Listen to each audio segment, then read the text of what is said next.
We're focusing on your wedges, and you've told us that your main issue is directional control, and more specifically, you tend to hit your shots to the left of target. Now the golf ball will go to the left of target because the club face is pointing left at impact. But what we need to ascertain is whether this is an issue independent of the golf swing, or whether another aspect of the golf swing is causing it, and that would be the swing path, or the direction of the club head as it moves through impact. With a shot that goes left, we would expect to see an out to in swing path, where the club head is swinging to the left of target through impact. To figure out whether this is the case, we have a simple test with two tees. So we place one tee about a club head's width behind the ball, and another tee about a club head's width ahead of the ball. And you can see here from down the line that where we set this up, we have the tees just outside the target line. What that means is that if you have a neutral swing path, you will go back and through and hit your shots without disturbing either of the tees.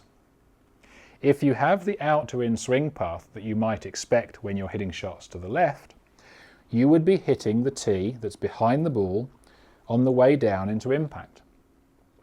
If you do this, we know that this is the starting point.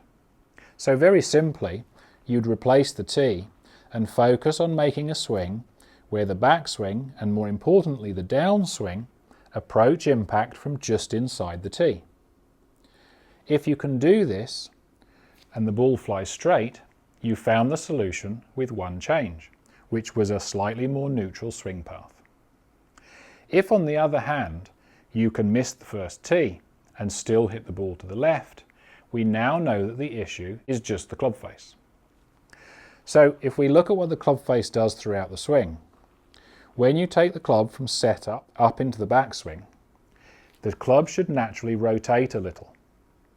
So a neutral position here would have the club face pointing diagonally down ahead of you. We wouldn't see the face pointing straight ahead, that would be an open face, and we wouldn't see the face pointing straight down, that would be a closed face. So obviously with a shot that goes left, this is the one that we're looking for. If you tend to take the club back with the face pointing down at the floor, this would be the first thing to tackle.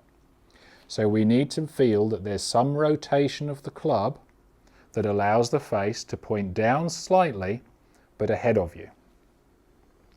Now this on its own, again, could fix the problem. If the face was excessively closed and we open it a little, it may just come down more neutral and hit straight shots. However, there's no guarantee, as we can close the face from here down into impact, and that would be what we call the release, which is ultimately what controls everything about impact. So if we look at this from face on, taking the club back in a nice neutral way doesn't guarantee a good impact because we can very easily release the club early with the hands and close the face.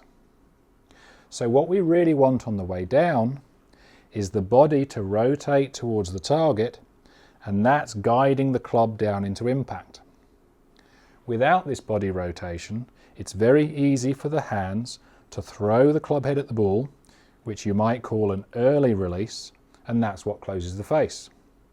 On the other hand, if the body's turning towards the target, you're effectively delaying that release, which means you're delaying the closing of the face.